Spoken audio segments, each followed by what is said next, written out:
कल्पांत क्रूर केलि क्रतु कदन करह कुंद कर्पूर कांति क्रीडन कैलास कूटे कलित कुमुदिनी कामुक कांत काय कंकाल क्रीडनोत्कह कलित कल कलह काल काली कलत्र कालिंदी नीलकंठ कलयति कुशलम कोपि कपालिकः कौ। अन्य अन्य भाषाओं में भी संस्कृत के शब्द परिलक्षित होते हैं। एशियाटिक सोसाइटी के संस्थापक डॉक्टर सर विलियम जोन्स ने लिखा कि जब मैंने जिंद और अवस्था की शब्दावलियों का मनन किया तब मुझे यह देखकर आश्चर्य हुआ कि उसमें 10 में से 8 शब्द संस्कृत के ही मालूम पड़ते हैं। अब असुर शब्द से बना हुआ जान पड़ता है, जैसा कि स्पष्ट है ईरानी भाषा में स का ह हो जाता है। और असून प्राणान राति ददाति असुर है, प्राणदाता असुर है।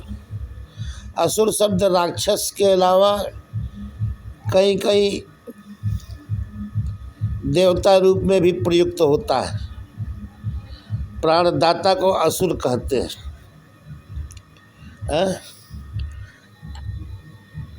प्राणदाता को असुर कहते हैं।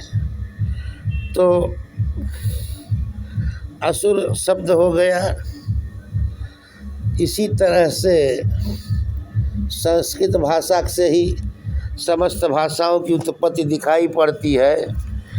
जरथुस्त्र ने कहीं एकेश्वरवाद में अहोर मज्द, अब अहोर मज्द नाम से पुकारा भगवान को।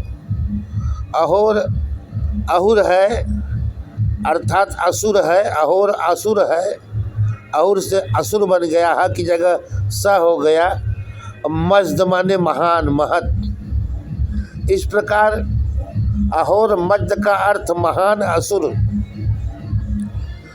तो यहाँ पर महादेव, महान देव जैसा अर्थ ही प्रतीत होता है।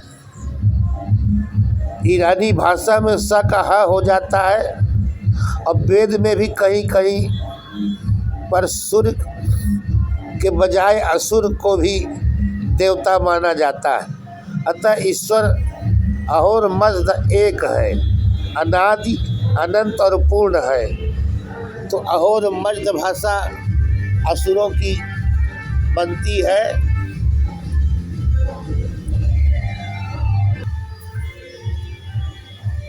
अब देखिए, जैसे संस्कृत भाषा की मातृ शब्द से मातर बन गया, मातृ शब्द से मातर बन गया, मेदर मदर बन गया।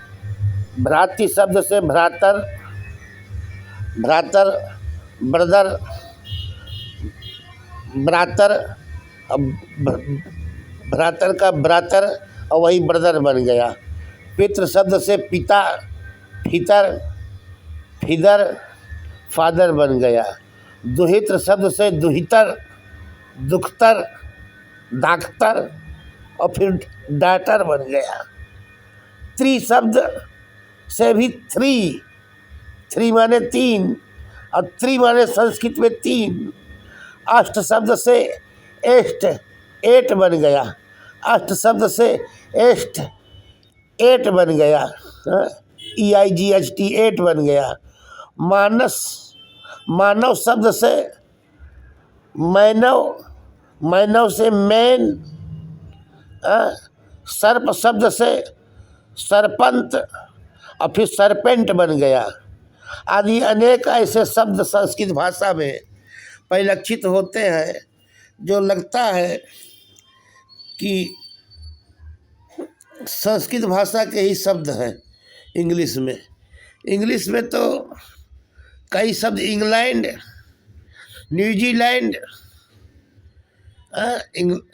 नीदरलैंड। तो लैंड में लैंड शब्द लड़ी विलासे धातु है। जो भोग भूमि है वही लैंड है। इसी तरह संस्कृत और अवस्था शब्द में देखें तो संस्कृत में अस्ति यानी है, अवस्था में अस्त माने है, संस्कृत में पद माने पैर, अवस्था में भी पद माने पैर होता है। गौ बैल और गौ वहाँ भी अवस्था में भी। पंच अष्ट नव तो वहाँ भी संस्कृत में पंच अष्ट नव और वहाँ भी पंज अष्ट नव, 5 8 9।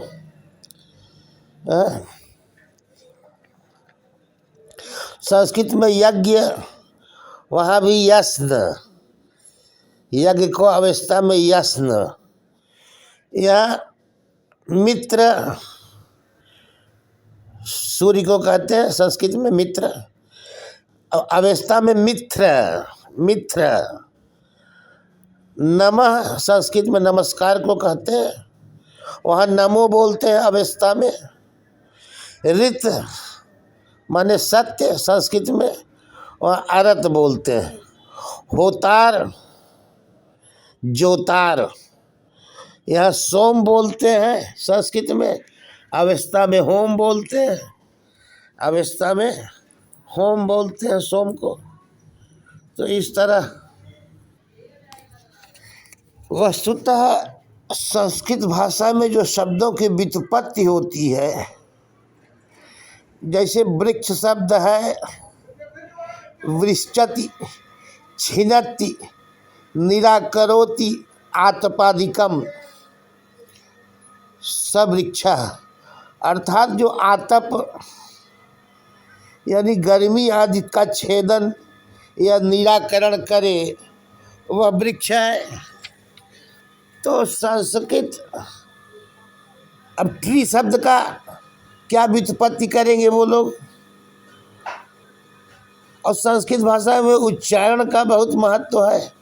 वहाँ लिखते BUT बुट और पढ़ते हैं बट, लिखते कोलोनल पढ़ते कर्नल, लिखते ल्यूटिनेंट पढ़ते लेफ्टिनेंट। संस्कृत भाषा में प्रत्येक शब्द की व्युत्पत्ति है। संस्कृत की वर्णमाला में विचार करके वर्ण रखे जाते हैं। कौन सा कंठ कंठ से निकलता है, कौन सा जिह्वा से, कौन तालु से, कौन ओठों से। अष्टो स्थानानि वर्णानाम उरः कष्ट उरः कंठ शिरस् तथा जिह्वा मूलंच दंताश्च नासिकोष्ठयोः च तालु। संस्कृत में ओष्ठ 8 स्थान से वर्ण निकलते हैं। इसके अतिरिक्त पाणिनि ने प्रत्येक कंठ आदि स्थानों के भी 2 विभाग कर दिए हैं, ऊर्ध्वभाग अधोभाग। और इस प्रकार वर्णोच्चारण के 16 स्थान माने जाते हैं। अन्य भाषाओं में ऐसा नहीं है। संस्कृत वर्णमाला में स्वर और व्यंजन मिलकर 64 अक्षर होते हैं। अत्यंत वैज्ञानिक रूप से राघव पांडवीयम ग्रंथ लिखा है कविराज पंडित ने। वहाँ पर इसमें एक ही शब्दावली से पूरे रामायण और महाभारत दोनों कथाओं का वर्णन कर दिया है। राघव पांडवीयम एक ग्रंथ है, वहाँ उन्होंने लिखा है। इस तरह से संस्कृत भाषा में श्री राम जय जय राम। अब संस्कृत भाषा की गहराई ये है कि यहाँ क्रि धातु में करोति, अनुकरोति, विकरोति, प्रकरोति, तिरस्करोति, प्रतिकरोति, संस्करोति, अकरोति, इत्यादि बहुत से क्रिया शब्द बनते हैं। करोति है, अनुकरोति है, विकरोति है, प्रकरोति है, तिरस्करोति है, प्रतिकरोति है, संस्करोति है। अंग्रेजी के डू करना धातु में क्या बनेगा? ज़्यादा से ज़्यादा अंडू बन जाएगा, मत करो। इसी तरह से यहाँ आकार है, विकार है, साकार है, निराकार है, उपकार है, प्रतिकार है, प्रत्युपकार है, निर्विकार है, संस्कार है, तिरस्कार है, अनुकार है, प्रकार है, अपकार है। देख रहे हैं? आकार, विकार, साकार, निराकार, उपकार, प्रतिकार, प्रत्युपकार, निर्विकार, संस्कार, निराकार, अनुकार, प्रकार, अपकार आदि। इस प्रकार हरणार्थक ह्री धातु से उपसर्ग लगा करके एक शब्द के कितने शब्द बनते हैं? ह्री धातु के प्रहार है, विहार है, आहार है, परिहार है, संहार है, निराहार है, निहार है, उपहार है, अपहार है, अनुहार है, व्यवहार है। कितने बन गए? प्रहार, विहार, आहार, परिहार, संहार, निराहार, निहार, उपकार, अपकार। तो ऐसी भाषा विश्व में कहाँ है जहाँ धातु पाठ हो, प्रत्यय हो, नियम हो, 3 वचन हो, 8 विभक्तियाँ हो, 10 लकार हो, संधि कौशल हो तथा स्वर विज्ञान में संस्कृत व्याकरण की तुलना संसार की कोई भाषा नहीं कर सकती। अब संस्कृत के ही शब्दावलियाँ देखिए और अन्य भाषा के रित को राइट, उष्ट को उस्तर, स्थान को स्थान, धनी को गनी, विधवा को विडो, ग्रीफ को गिफ्ट, भ्रातर को ब्रदर, मातर को मदर, पितर का फादर। संस्कृत और जन्म में देखिए कि असुर को अहुर, सोम को होम, सप्त को हफ्त, आहुति को आजुति, बाहु को बाजू, पशु को पशु, उच्छत को आक्स। तथा संस्कृत एवं फारसी में देखिए तनु को तन, कहते हैं ना आजकल लोग तन सर से जुदा, तो तनु को तन बन गया, जानू को जानू बन गया, बाहु को बाजू बन गया, अंगुष्ठ को अंगुष्ठ बन गया फारसी में, हस्त को हस्त बन गया, पाद को पा बन गया, सिर को सर बन गया। संस्कृत और यूनानी में देखें शते को केटन, 10 को ठेक, अश्मन को अक्समन कहते हैं। संस्कृत और मिस्र में अथ को अख, आप को आप कहते हैं। संस्कृत और अरबी में हर्म को हरम, सुर को हुर कहते हैं। संस्कृत और अफ्रीकी में देखें ध्यान को धानी, कर्त को काटा। और संस्कृत और चीनी में स्थान को तान, चीन में तान बोलेंगे स्थान को। जन को जिन, अम्बा को माँ, चीन में अम्बा को माँ बोलते हैं। होम को घोम कहते हैं। संस्कृत और जापानी में देखें का को का, बहुत को बोत्ती आदि कहते हैं। संस्कृत और द्रविड़ में तालू को तला, मंजू को मच्छी, मेष को मेक और राजा को राजू कहते हैं। द्रविड़ भाषा में राजा को राजू कहते हैं। अब ऐसे तो मुर्गा कुकरू कू बोलता है, अंग्रेज लोग इसको का के डू डिल डू बोलते हैं। नाद शब्दों द्विधा ध्वन्यात्मको वर्णात्मकश्च। ऐसा ही हस्बैंड शब्द है, पाणी ग्रहण है, हाथ का बंधन, हाथ पकड़ना, एक दूसरे का बंधन करना, अनुबंध करना। हस्तबंध, हस्तबंध, हस्यते इति हस्ता, बंध बंधन हो गया। हस्बैंड शब्द उसी में परिलक्षित हो रहा है। एक महानुभाव आए थे हमारे गांव से, वो कहते थे लोटा से लोटस बन गया, लोटा की तरह कमल होता है, लोटा से लोटस बन गया। बकरीद है, बकर इंदु है, बकर इंदु बकरीद हो गया, बकर इंदु टेढ़ा चांद, द्वितीया का टेढ़ा चांद बकर इंदु बन गया। मदीना मदनारी है, मदनारी शिव का नाम है, काम के अरी मदनारी मदीना बन गया। मदीना बन गया। मक्का मक शब्द से मख माने यज्ञ। नमाज फारसी शब्द है, नमा धातु से बना है, नमा माने नमस्कार करना, नमः स्वस्ति स्वाहा अलम बसट योगाच। मेदिनी कोश में जू का यवन अर्थ होता है, यहूदी लोगों को जू कहा जाता है। अब यवन माने यवो पिनास्ति यत्र, जहाँ जवा न पैदा हो, जहाँ पानी नहीं रहेगा तो वहाँ जवा क्या होगा, रेगिस्तान में है। अब शोभा शब्द है, तो शोभा का भाग खा गए लोग, स्वरूप बना दिए हैं आजकल, स्वरूप बना दिए हैं।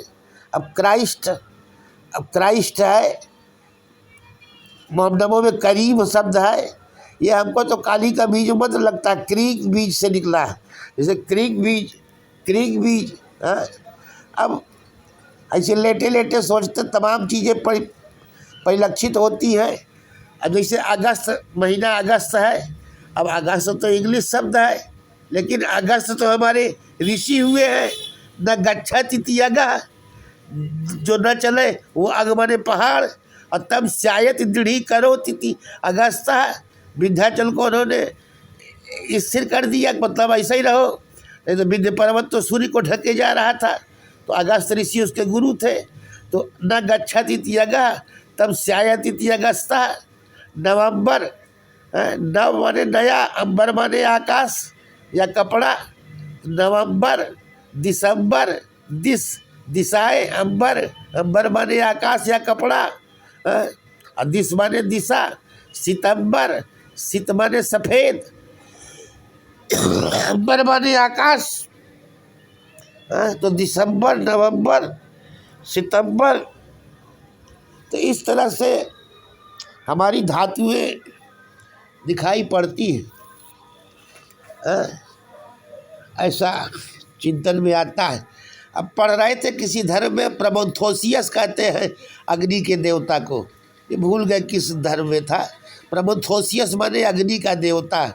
अब प्रबंध प्रकर्षण मंथन करो, काष्ठ के मंथन से अग्नि पैदा होती थी, प्रबंध से प्रमोथोसियस बन गया।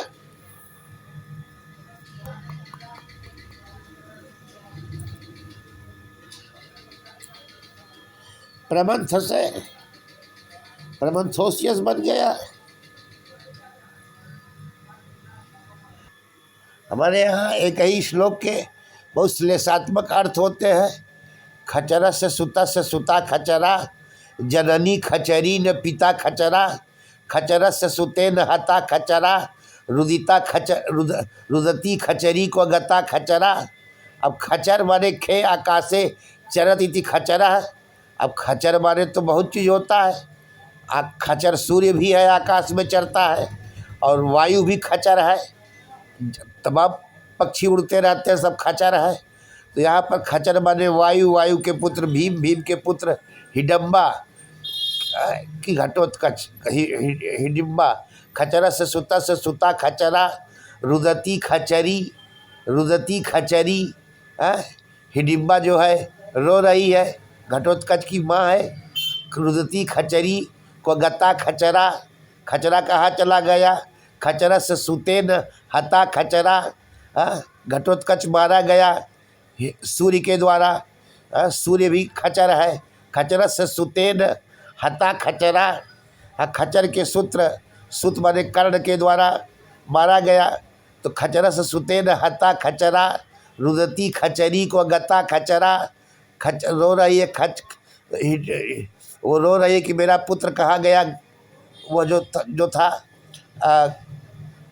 तो इस तरह खचरा से सुते न हता खचरा, खचरा से सुता खचरा, रुदती खचरी को गता खचरा। खचरा से सुते न हता खचरा, रुदती खचरी को गता खचरा। वो हिडिम्बा रो रही है कि मेरा घटोत्कच कहाँ गया। और घटोत्कच को खचर के पुत्र कर्ण ने, सूर्य के पुत्र कर्ण ने मार दिया। तो वो रो रहा है। खचर वायु, वायु के पुत्र भीव, भीव के पुत्र कह रहा है घटोत्कच, घटोत्कच की माता हिडिब्बा, हिडिब्बा भी उड़ती है। तो खचरस सुतेन हता खचरा, रुदती खचरी को गता खचरा, खचरस सुतेन हता खचरा, रुदती खचरी को गता खचरा। ऐसे हजारों श्लोक श्लेष के इतने अहिरिपुपति कांता, तात संबद्ध कांता, तनय निहंत्री, ऐसे करके अनेकों श्लोक राघव पांडवीयम में एक ही शब्द में महाभारत और रावण दोनों आ जाता है। कैसा श्लेषात्मक अर्थ होगा, क्या कहना है। शब्दों के यहाँ था नहीं, कितने अर्थ है। इंद्र भी शब्द समुद्र का पार नहीं पा सकता है, इतना व्यापक संस्कृत शब्द है। उसमें संसार के सभी भाषाओं की धातुएं परिलक्षित हो सकती है। चिंतन की ज़रूरत है और सोचने की ज़रूरत है। श्री राम जय राम जय जय राम, श्री राम जय राम जय जय राम, श्री राम जय राम जय जय राम, श्री राम जय राम जय जय।